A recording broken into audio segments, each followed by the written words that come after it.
Hey everyone, and welcome back to the channel. Ever stared at a to-do list feeling super confident you'll ace it all only to find yourself scrambling at the last minute? Or maybe you've started a new venture convinced it's going to be an overnight success only to face a much longer, tougher road.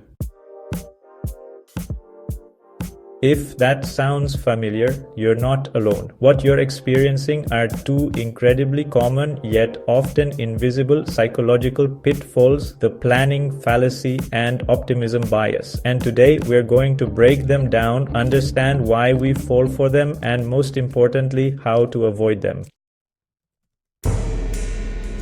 Let's start with the planning fallacy. In a nutshell, it's our tendency to underestimate the time, costs, and risk associated with future actions while overestimating the benefits. Think about it. Building a new house, launching a product, even just writing a term paper, we often set deadlines that are laughably optimistic. We focus on the best case scenario, forgetting about all the unexpected hurdles that inevitably pop up. Why do we do this? Well, we tend to focus on the plan itself, overlooking potential disruptions, our own inefficiencies, and the sheer complexity of real-world tasks. Closely related and often working hand in hand with the planning fallacy is optimism bias. This is our predisposition to believe that we are less likely to experience negative events and more likely to experience positive events compared to others. We think, oh, that won't happen to me. We believe we're immune to common failures, project delays, or financial setbacks that plague others. This isn't necessarily a bad thing. A healthy dose of optimism can be motivating, but when it's unchecked, it can lead to serious misjudgments. So, why are these biases so prevalent? Well, it boils down to a few psychological factors. First, when we plan, we often focus on the ideal future, not the messy present or past. We tend to ignore or downplay our own past experiences of underestimating tasks or the failures of others. We like to feel in control, and believing things will go smoothly gives us that feeling. Sometimes a touch of optimism is necessary to even start a daunting task, but honestly, it can get out of hand.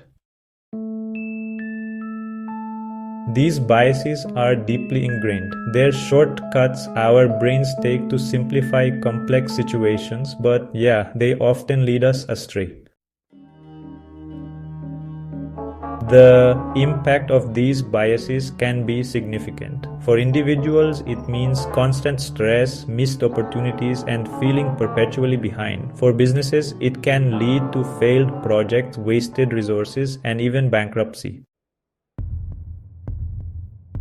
From public infrastructure projects running billions over budget to individual fitness goals never truly being met, the planning fallacy and optimism bias leave a trail of disappointment. Alright, enough with the doom and gloom. The good news is once you're aware of these biases, you can actively work to mitigate their effects. Here are some actionable strategies. Instead of just thinking about your specific project, look at similar projects completed by others. How long did they take? What challenges did they face? This outside view provides a more realistic benchmark. Large, vague tasks are really ripe for underestimation, so you should break your project down into the smallest possible steps. This actually forces you to think through each component and, anticipate potential issues. Always add a buffer to your estimates. Like if you think something will take 2 hours, budget for 3. If a project will cost $1,000, plan for around $1,250 to $1,500. Unexpected things will happen, trust me. Imagine your project has failed. Now work backward and brainstorm why it failed. This really helps uncover potential risks you might have overlooked in your optimistic initial assessment.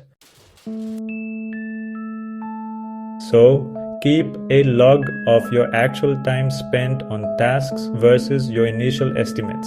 This personal data is honestly invaluable for improving your future predictions. Sometimes you just need a fresh pair of eyes. Ask someone else to review your plan and provide their honest, unbiased opinion. They might spot blind spots you totally missed. Understanding the planning fallacy and optimism bias isn't about becoming a pessimist, not at all. It's about becoming a realist. It's about making more accurate predictions, reducing stress, and ultimately achieving your goals more consistently.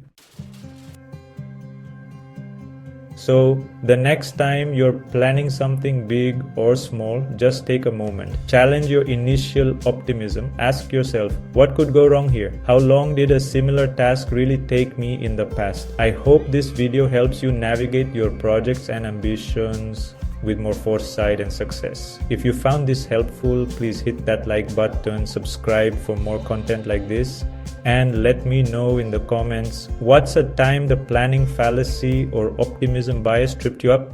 Thanks for watching, and I'll see you in the next video.